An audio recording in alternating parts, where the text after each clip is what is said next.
This is Community Builders, a podcast in which we explore the work that needs to be done to build a strong and thriving community. I am so thrilled to be here with my guest today, Abney Bass, current Executive Director of the Jesus Center in Chico.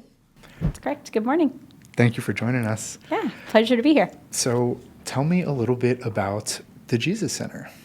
So the Jesus Center has been around in Chico for a very long time. It has, its beginnings are very humble. It started out in the back of a thrift shop.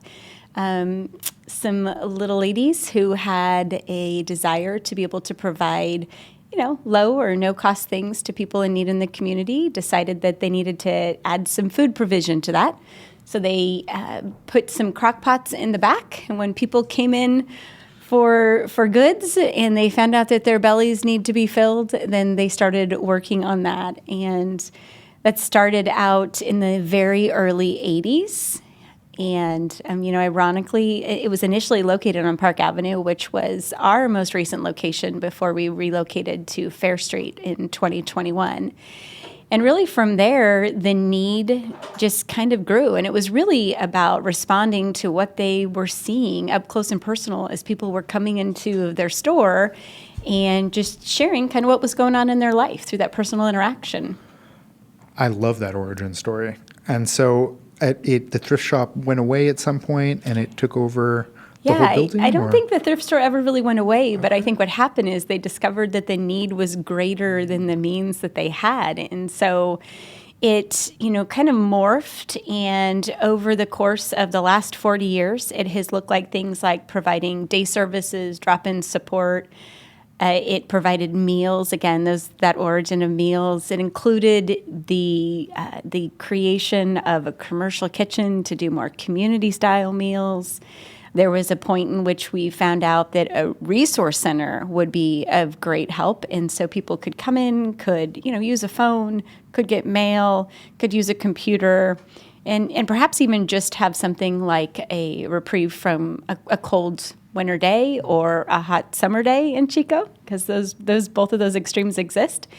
It also then at one point became, we added in a free store. And a free store was this idea of people coming in and, again, back to that thrift store kind of model, that they needed, clothing or shoes or some sort of help. And then we had showers that came in. So we began to offer a program for community showers for people that were in need. And I think really the last thing that was added to that was shelter. So the Jesus Center didn't really enter into providing shelter to people who were experiencing homelessness until 2002. And it started out specifically focused on women and children. And we had a 23-bed emergency overnight shelter right there at the location on Park Avenue. And that was really, at that point, I think that there was really not anything that the Jesus Center wasn't providing to somebody who had an unmet need. Wow. How has that need changed even in the time that you've been there? Is it increased? Are your services able to kind of meet the demand now?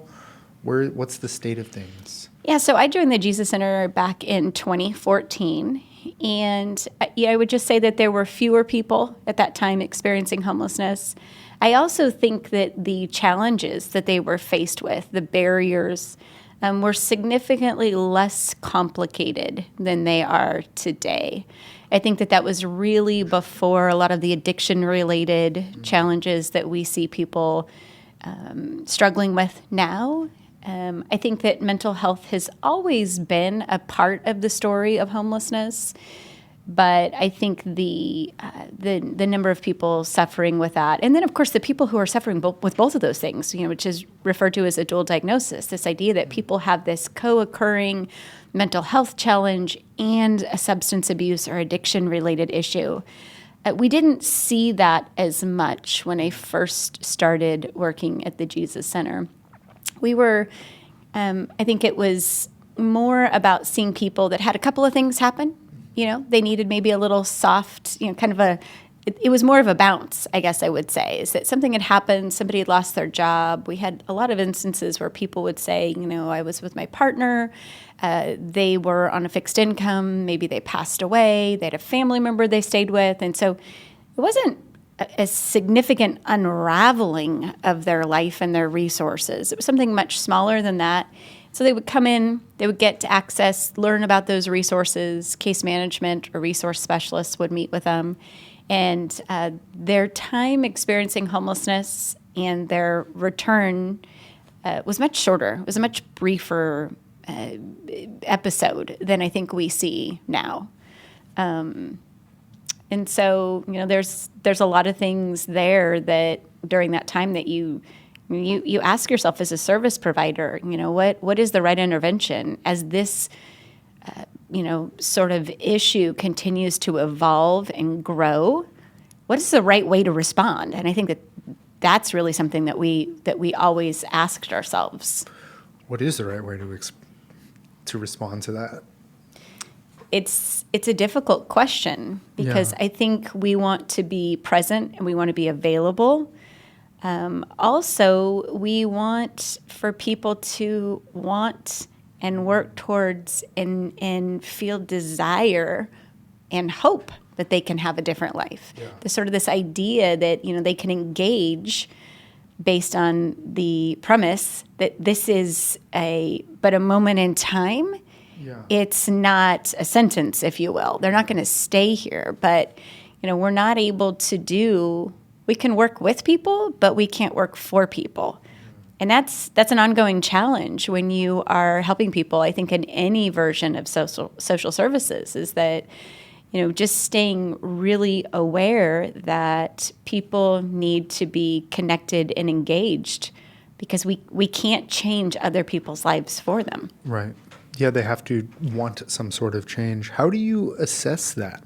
And knowing, being the naive one on this subject, is there a high instance of people saying, yes, I want change, but not following through with that kind of thing? What is the process of deeming someone, okay, you want the help? Or how can we, right? Because it makes a lot of sense to me that you can't do the work for someone, right? You can't change someone's life for them. They have to meet you at least halfway, right? I think it's interesting. It's a tricky question. Yeah, of course. And I think I think we all have that answer based on our own life's experiences and values. And I think we can all personally reflect on a time in our life where there were people around us that were telling us, hey, you need to do something different. You need to do this better. You need to stop doing that. You need to go here. You need to not be there. And, we have this, we have free will. We have this ability to guide our own lives. And it doesn't always mean that we do it in the right way and at the right time. But I think that what it does mean is that we got to continue to help people see that it's possible, that there's never too much that's happened, that there's always an ability to imagine something new or different. And I have to tell you, at the Jesus Center, one of those things just really comes up when somebody comes back and again, right? We do see people, it's rare that we see people one or two times when they are experiencing homelessness. It's more common that we'll see them several times. And it's common that when they leave, that maybe that's a little bit of a tricky situation. Maybe we had to say, hey, I think you've got to go today, or maybe you need to leave for a week, or whatever that looks like. But I think that we have to recognize that people who are experiencing homelessness, most often we hear it all the time in these conversations, that there's trauma. And I think that we talk about just Butte County and the collective trauma that we have experienced, really starting with the dam and then the campfire and then, COVID and then some of these other things beyond that. So it should really be easy for us to understand how we can experience trauma, but not quite understand how they're impacting our lives, right? Just not understanding how it is informing decisions we make or we don't make, things we run from, things we avoid, all of that. And so when we interact with people who are experiencing homelessness, I'll tell you, it's really just about seeing them. It's about being authentic.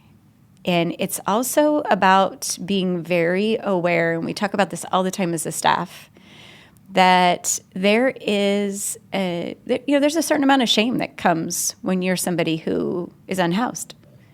It's not something that people tend to go in and announce about themselves. Most often, people around them, it's pretty obvious that this is a person who's living without a home, living in a public space, living in a bridge, those kinds of things. And there's shame in that. And in order to, to sort of survive that, again, just like the rest of us, what do? We get strong, we get tough, we get our armor on.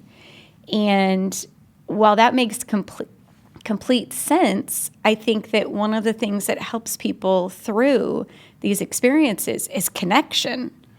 And in order to experience connection, Brene Brown says you have to have vulnerability. And so what we do as a staff is we see people as they are when they come in. We meet them there. But we also speak life into them. We let them know that, hey, today looks like a rough day. What's going on? You seem upset. And it's just sort of having these creative ways to have a really authentic, respectful relationship that is empathetic, but also, we can have empathetic relationships with people and still maintain rules, maintain safety. And, so that primarily, how do we sort of do this? It's pretty creative, to be honest, and I think that some people do it more naturally than others. But I think it's just this idea that nobody who comes to a service provider to get a meal or to get a coat or to get a bed, generally speaking, they don't show up being the best version of themselves. And we have to be sensitive to that, and we have to make them feel safe, and we have to make them feel comfortable, and again, build that relationship, because that's really the only time that vulnerability piece is going to come. Yeah, I absolutely love what you said about seeing people. I think that is so understandable as like a first step. Mm-hmm. I know this doesn't really have an answer / has any stripe of answer depending on who you ask, but what is the root of the uptick in addiction and in the need of these services in your perspective? Why has this been such a growing problem? The addiction-related challenges, or just homelessness in general? I guess what you're seeing more of that is creating challenges. Yeah, I think that we have some real challenges in our nation around addiction. We have some real challenges around the accessibility, and when I say accessibility, it's if there's a will, there's a way for people to be able to get access to drugs. And, these are scary drugs. We talk about the rate of overdose. We talk about things like now we've got an incredible dependency on Narcan in these encampments or in shelters, all over the place. And I think that we really have to acknowledge that. And I'm not quite sure that that's going on in a clear enough way to be able to say, hey, we've really got a challenge here. And we know that when people are in addiction, they're not making choices that are prioritizing their personal safety, their physical safety, their mental safety. They're not thinking about things like tomorrow and next week and next month.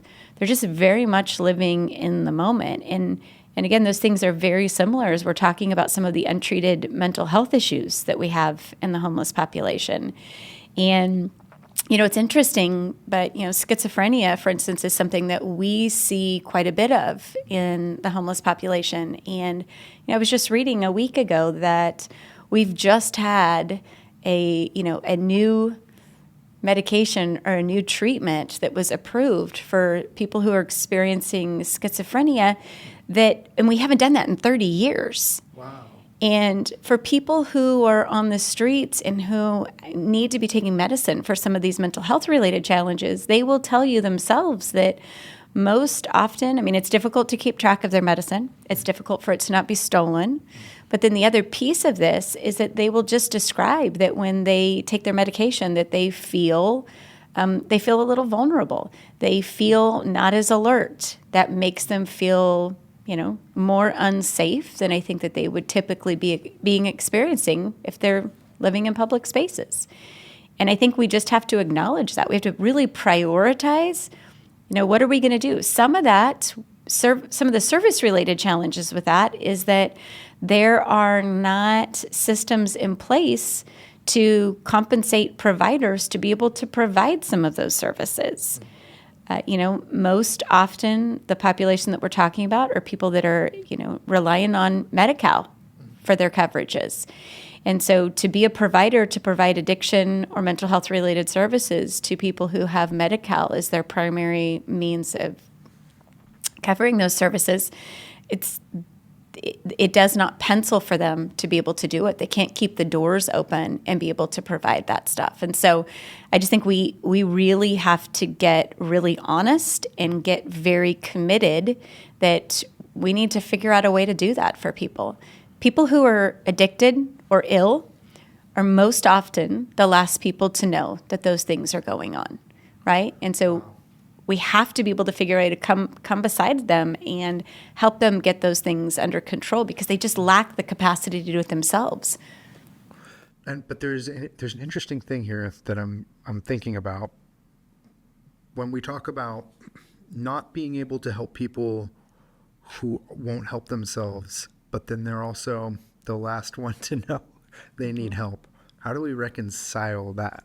I think there are a lot of people, this is where they start talking about some of the programs and services that try to get into place to step in and to compel treatment for people. And I think that's a really uncomfortable conversation. Yeah. And I understand that, totally. Right? It's sort of one of these things where it should not be easy to compel somebody else into treatment. But when you see that they are suffering, that their life is suffering, that their life is at risk, that they're being some of the terrible things that you hear and see when you're talking to people who are living on the streets, you quickly say, but it shouldn't be this hard, right? It's this in-between place where we have the ability to say, hey, I can't watch people diminish anymore in the streets and feel comfortable that that's okay. Know? Yeah. I can feel your compassion. Where did that come from? How do you have that, and how are we so lucky to have someone like you? So, I can't really clearly answer that, but I can say that I grew up as a child in a home with a parent. My mom was a single parent, and she was a very proud woman. She was incredible. She had an amazing list of skills and talents. She was smart. She was charismatic. She was quick-witted. She was she just everything was just right in her grasp. But what she also had is she had an incredible amount of pride. And she had what, was most likely an undiagnosed mental health, mental illness, some mental health challenges. And then she also had some substance abuse challenges. Ultimately, she suffered with alcoholism, and, she died a very young woman. She died at 52 years old. And I think that when I reflect on that, I saw as a child people around her helping. I saw her resistance to their help. And again, sort of back to that pride thing, that stigma of there's nothing wrong with me. I'm fine. Very similar, armoring up, right? Protecting herself. She was a very, very strong woman. And now as an adult, looking back saying, wow, if she had just accepted this, or if she had just done that, how could her life have been different? And how could she have not died at such a young age? And when I think about the people that my mom, really isolated from, It was the people who she perceived as having judgment of her. People who struggled to accept who she was and just really felt like if she couldn't be all that they were hoping she could be, then that was too heavy. That was too much. That was overwhelming. And so her move would be to avoid that. And no matter where that took her, in life, losing homes, losing jobs, losing children, what it was for her is there was a version of acceptance and comfort that came from that. And the way she got that is surrounding herself by other people who had similar struggles, because they were sort of all of the people who had been outcast by their families or by people that tried very mightily from a very strong place of love to help them change their life. And what I learned from that is that, number one, we can't do hard work for people. And also that I never faulted my family, if not for my grandparents. I think, I have an older sister who's 18 months older than me. And my mom was a young mom. She's just 18 and then 19 when she had the two of us. If not for my grandparents, I'm not sure where we would have ended up. We did not, we are not repeating that cycle. Some of those challenges that we saw my mom really struggle with as kids. But from that experience, I see how exhausted families are. And I don't judge families. I know there's a lot of people who see people on the streets and say, where's their family? And when I hear that question, I immediately think of my own grandparents and the conversations and the times and the preparation that families go through to prepare for the worst when they have kids that are struggling. And again, my mom, for the most part, my mom never ended up on the streets, but the other stuff was just as heavy. And so I think about my grandfather and I think about, his strong, stoic approach and this idea that, decisions have consequences and we're going to get a call. It's probably not going to be a good call, but this is the math. It was very easy for him to understand the road that she was going down and what that destination was going to be. My grandma, on the other hand, was worried. She was fearful. She, was their only daughter. And so I got to see, those two contrasts of how these kinds of situations really manifest in family members. And then, of course, there's her own children. My sister and I are the adult children of an alcoholic. And so I think that families, there is a limit to what we can do as family members. And it doesn't mean we don't care, and it doesn't mean we have forgotten about people. But I think it just does mean that there is a point where you have to also take care of yourself. And, I can remember as an adult having my own children, the first time my mom went into rehab, and feeling this sense of conflict of what's my priority? Where do I go? What do I do here? Do I lean in and support and worry about my mom, or do I focus on my own family? And I think that these are all real challenges that anybody who has a family member or a close friend who goes through these things, these are the realities that the people on the other end are experiencing. We only see half of the equation when we see people on the streets. And I think that a large part of my call is sort of the in-between space that I described between my grandfather and my grandmother. And this idea that if there could just be people that were there and absence, sort of this idea of like, your family's got to tap out. And so then, okay, I'll just tap in and I'll carry the load for you for a bit. That's really how I see myself, is that I can be that for people. I can be working on building teams and programs and services and shelters so that people don't ever feel forgotten. People aren't ever completely lost, but that families also can heal from some stuff it's really hard, really hard. And I think that is, I see that. I see how that has shown up, in my leadership at the Jesus Center. It's really emotional work. Yeah. And I think that I'll be honest. There's probably been in my 10 years at the Jesus Center, I have seen 3 women that they are just my mom's face. They're just my mom's story. They're just my mom's afflictions. All of that sort of thing. And it's a good reminder of why we get up and we do some of this really hard stuff that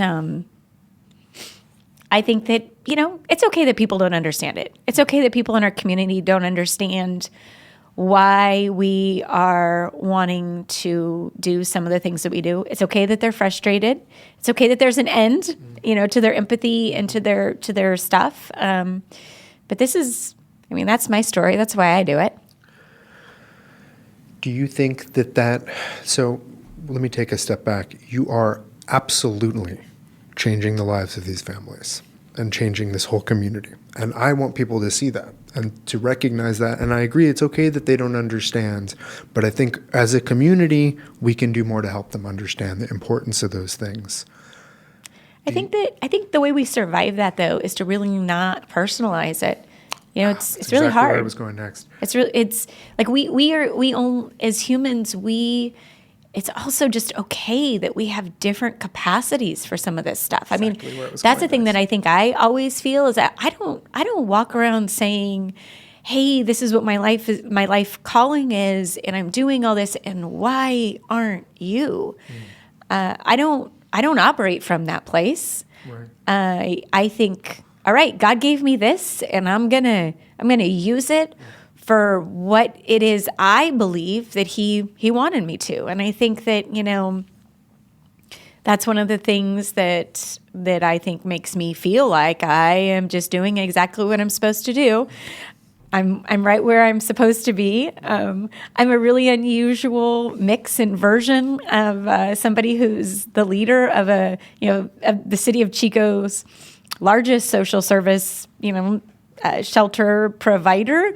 I'm also very scrappy, and so I think that I think that's the hardest part of this work. If I'm being completely honest, is it's not the people we're serving. It's not figuring out how to serve people. It's not figuring out how to get people to do things. The hardest part for me has been the background noise, and I get it, because if you haven't had some of the experiences that I've had, it could be difficult. But I'm also I'm a law and order kind of girl. Anybody that has interacts with me would say that. I think that we can be empathetic, we can be kind, we can be honest, we can be authentic, but we are all helping people, coexist in the world, and that doesn't work well if there's chaos. Yeah. And so I'm I'm a rules. I don't know what I am first, a rules girl or a word girl, but those things are definitely a big part of who I am. To what extent do you think it's necessary to have that personal experience to want to do what you do? And I guess from the folks that you work with at the Jesus Center, is everyone coming from a place of this reminds me of something very personal? Or is there a measure of some people who just want to be involved and help regardless? None of the answers are simple and easy and clean. Yeah, but I think this is a really interesting thing, because we also talk about this, because there's this idea that you can only help people if you've experienced something yourself. And I think that when we really stop and think about that, we recognize that that's actually not true, right? I don't need to be hit by a car to help you heal from that. I don't need to have cancer to support you through cancer. And sometimes people feel inadequately skilled to help people. And I think that one of these tricky things, we talk about this all the time with our staff, it's like, you don't have to have had to experience the same thing. Now, is there value in it? Can you, support someone? Can you be there?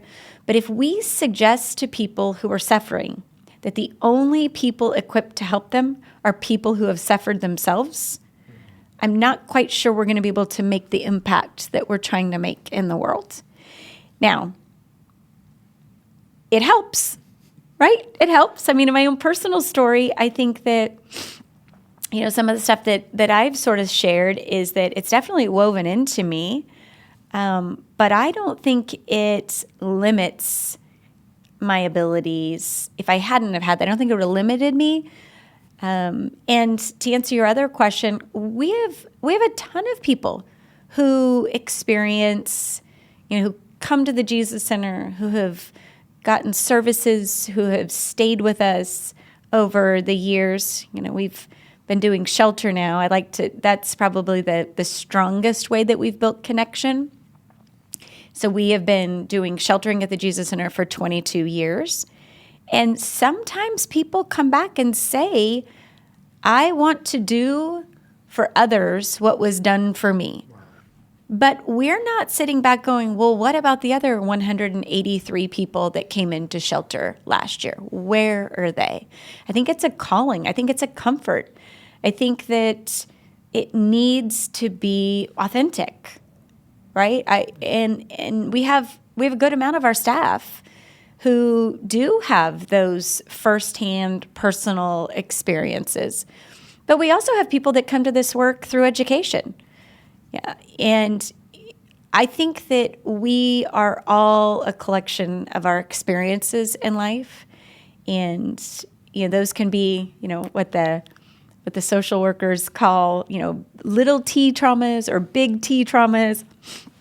All these things happen to us, but sometimes we just are sort of watching something, and we, in absence of having that personal experience, we decide, hey, I'm going to go educate myself. I want to help, but I want to be able to have knowledge and information to pull from. So then, they go to school and they get degrees in social work, and they come back, and, we are so grateful.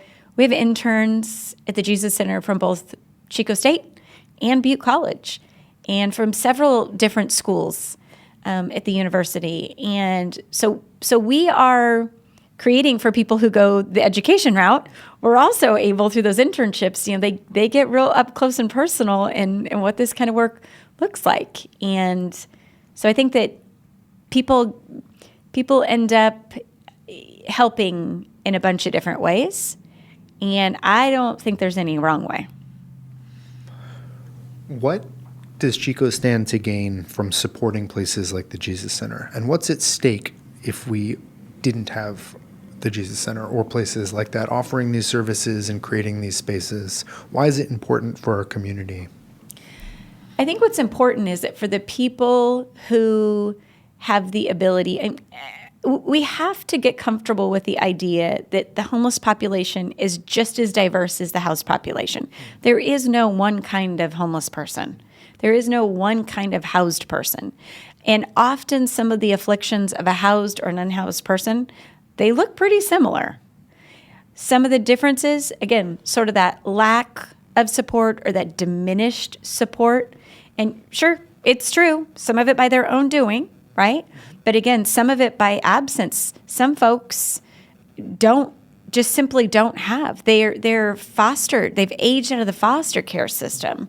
They've got, we have, thankfully we don't have a large number of veterans on the streets in Chico, but there are some really complicated cases and folks that we see and that we interact with, and they just don't have somebody, they don't have somebody to call home to.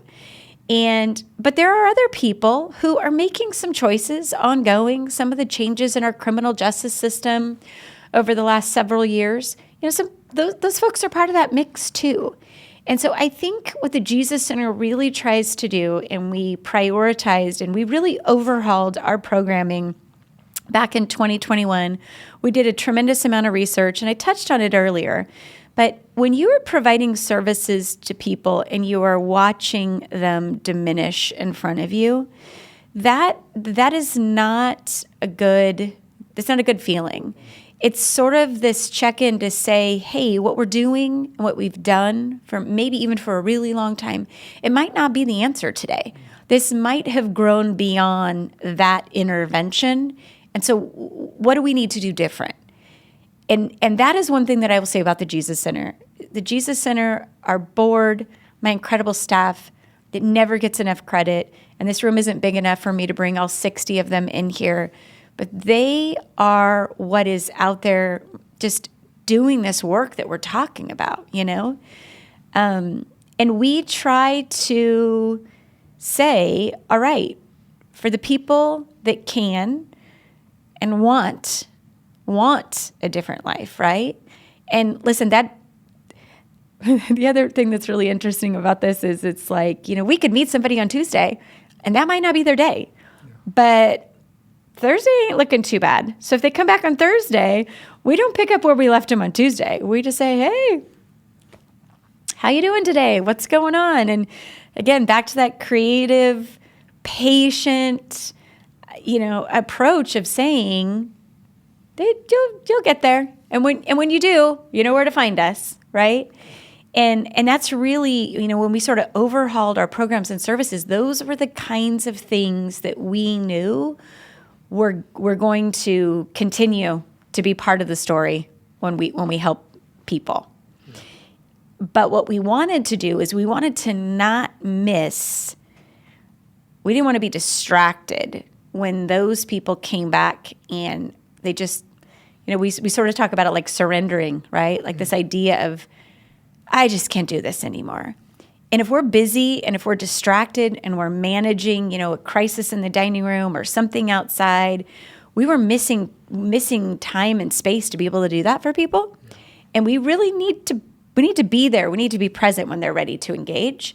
And so that's what really led to us really moving away from day services or drop-in services so that we could really richly focus on what we learned since we'd opened shelter in 2002 and do more of that because we believe in it and it works. And that is the thing that we believe is really changing lives. And that is not to diminish other providers in our community that are doing some of those other things.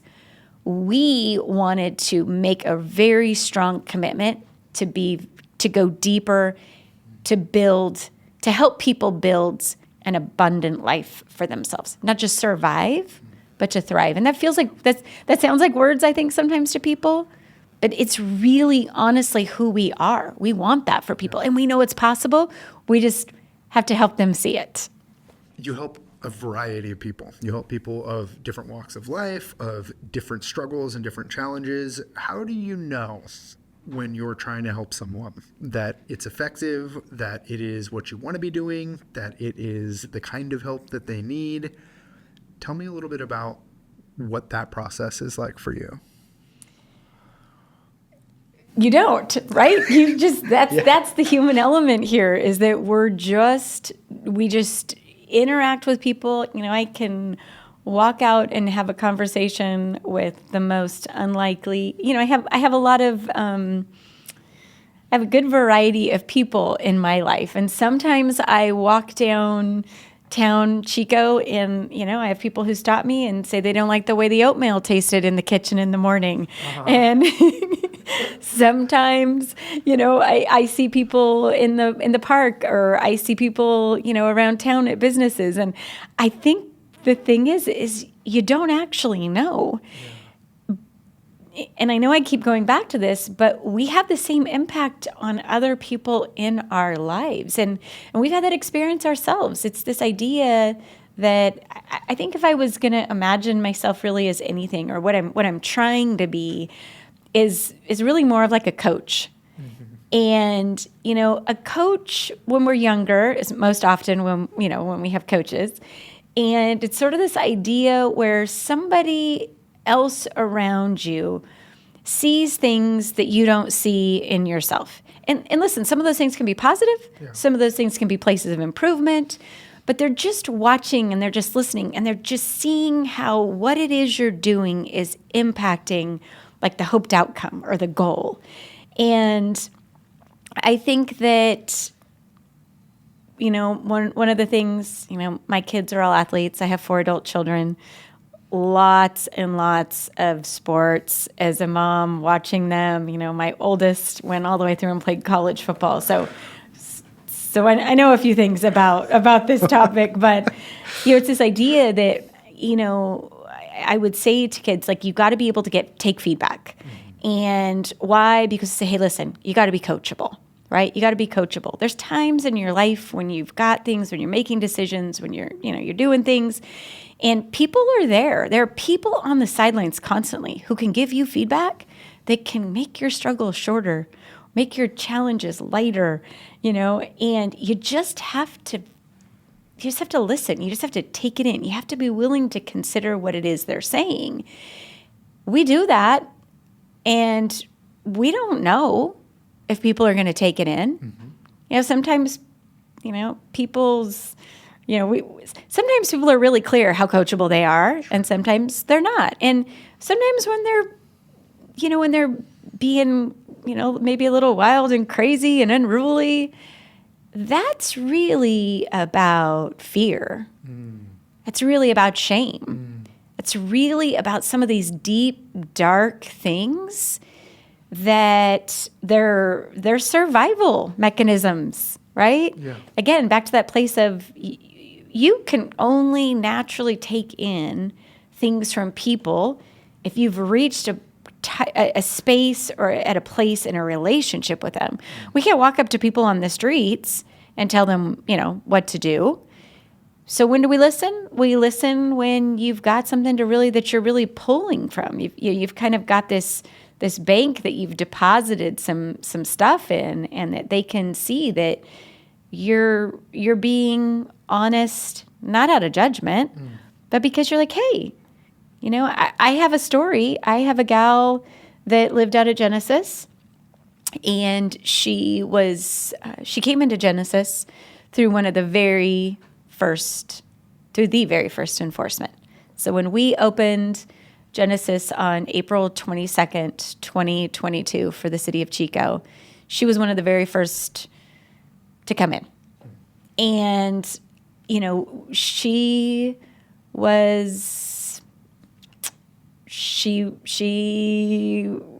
challenging. I'm trying to think of a really good word to describe this person, but she was very passionate. That's really what it was. She was passionate, and she would come in, and if she didn't like something, she was not afraid to tell you.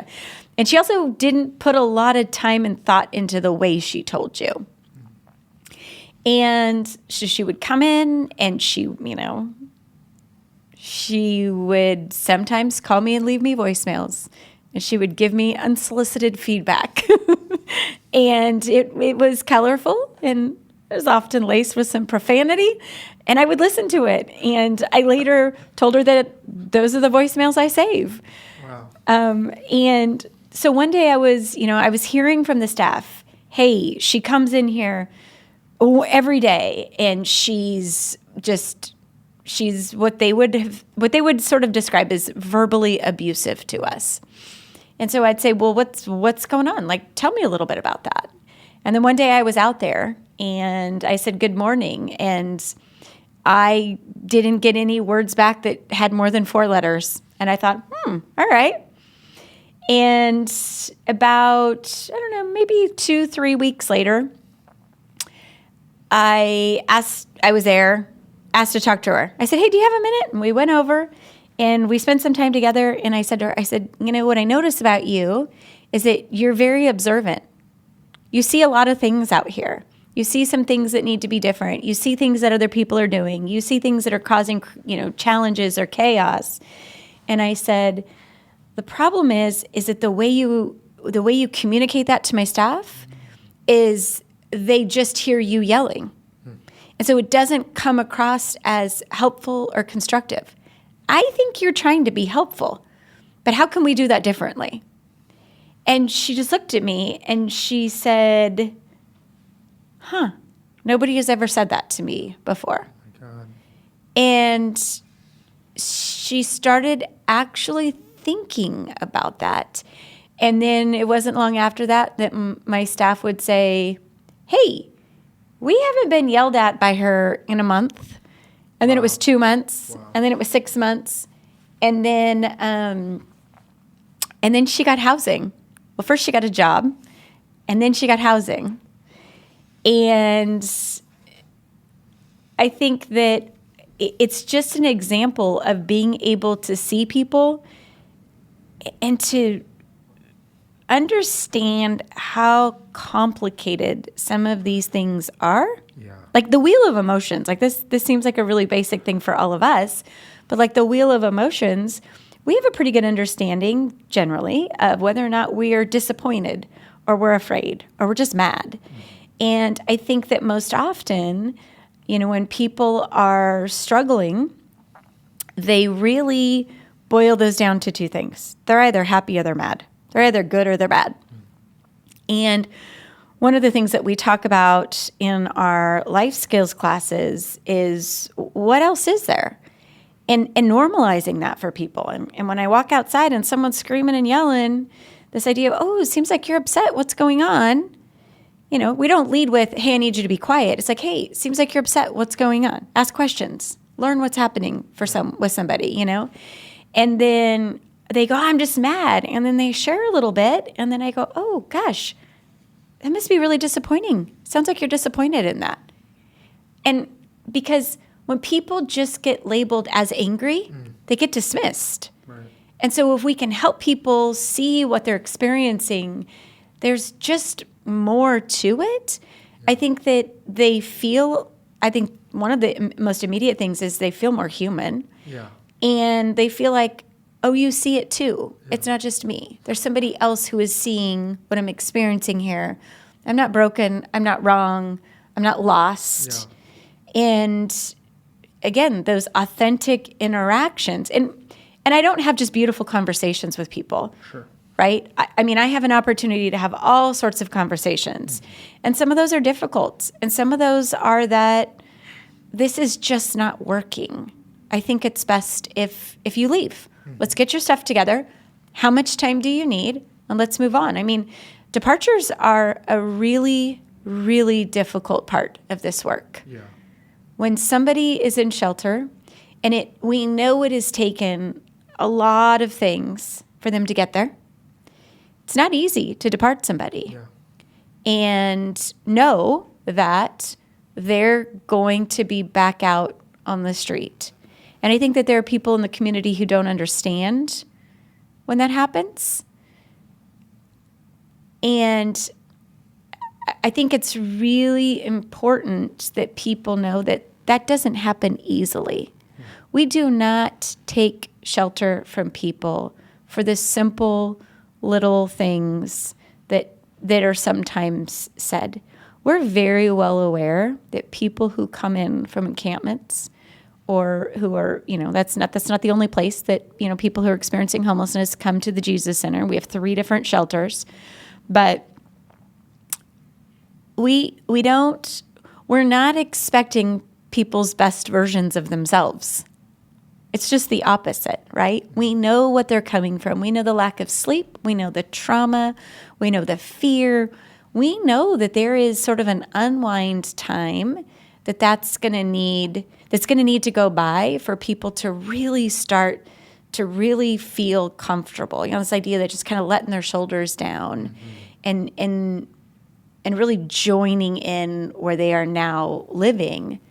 But when they resist some of the structure that is in place to ensure people's safety, to ensure, we have shelters where there are a lot of people.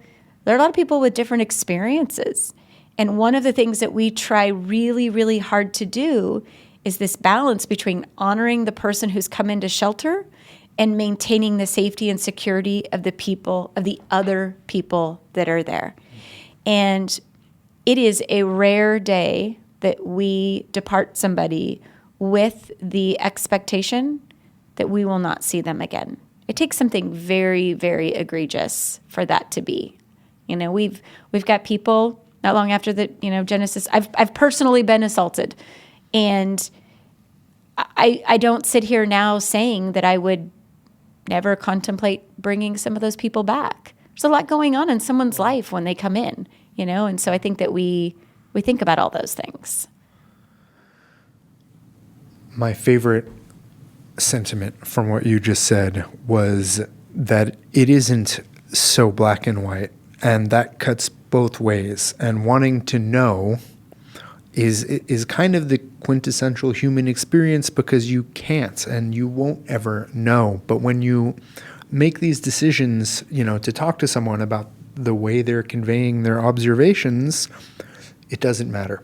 It doesn't matter if you know for sure that's going to work or it doesn't, and it shouldn't get in the way of the compassion. Yep. I think, the real low bars that we really have is, respecting our staff. Mm-hmm. This is really, really tough work. It's tough work. We see and hear a lot of very difficult things that have happened to people before their time in shelter, things that happen maybe during, things that happen after, things that happen as a child, things that happened to the people around them. So it's really, really difficult work, and but we still have to have our staff who show up and who choose into this every day. We still have to. It's okay for us to expect respect for those folks. It's okay for us to expect respect for, the actual spaces that are providing, our buildings, our equipment, our locations. I think that's really, I am willing to try to help anybody who wants to try and help themselves too. Doesn't mean it's going to work. Doesn't mean that it might not take 17 times. But again, it's important that we just keep trying, or we have a really good reason why we stop trying. Yeah. How can this community better support what you do? Can we donate? Can we volunteer? What is something that someone watching this or listening to this who may realize this is something that is moving to them? How can we support? I think that getting proximate to an issue is always helpful. Being able to see up close some of the stories, one of the things that I really struggle with is this idea that, we hear stories of a person in the community who met a homeless person and they said they liked it. Or they said, oh, you're the one with all the responsibility. I've got the easy life. Sort of different iterations of that interaction that we hear about. And I think my first thought in that is that when I go into another city and I'm seated somewhere and somebody else that I don't know comes up to me and they say, hey, how you doing? I don't start with, some of my own trauma. I don't start with the places that I'm suffering from or I'm afraid of or that I'm embarrassed and ashamed about, right?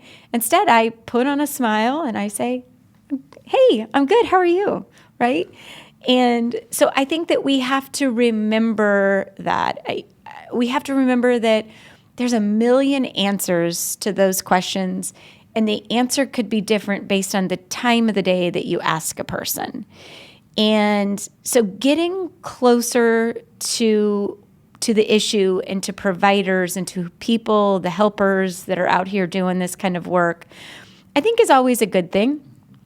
I also know that there are a variety of reasons why that's just not comfortable for people.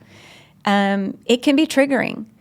There are folks who have had some struggles, who have, experienced homelessness or addiction or mental health challenges, and it's not healthy for them to get close to people who are still struggling. And, or like I said, they've lost somebody who has done that. And so I think that for those folks, it's about helping from a distance. And that can look like, financial support.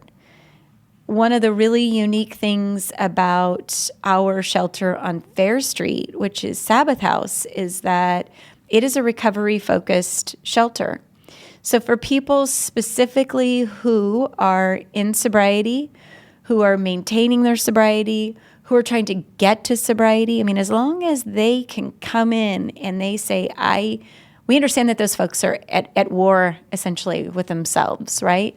And so if people are expressing that desire, then they can come in. It is the only sober shelter in our community.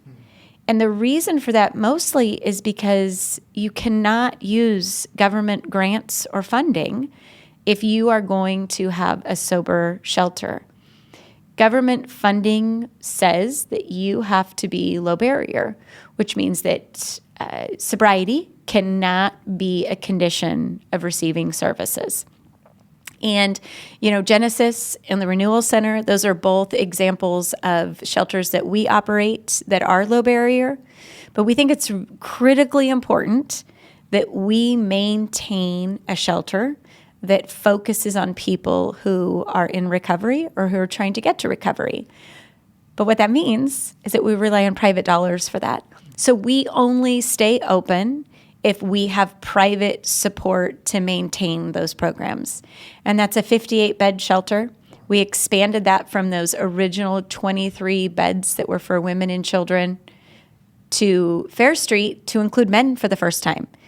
And 34 of those beds are for men, which, 70% of the homeless population are single men. And so we knew that including them in that version of our programs on Fair Street was going to be important. And so I think, that's the way you support. You get involved. We've got fundraisers. We have events that go on. Another great way to support the work we're doing, if getting close and personal is something that somebody really just lacks comfort with. But I think the other thing is get to know your providers.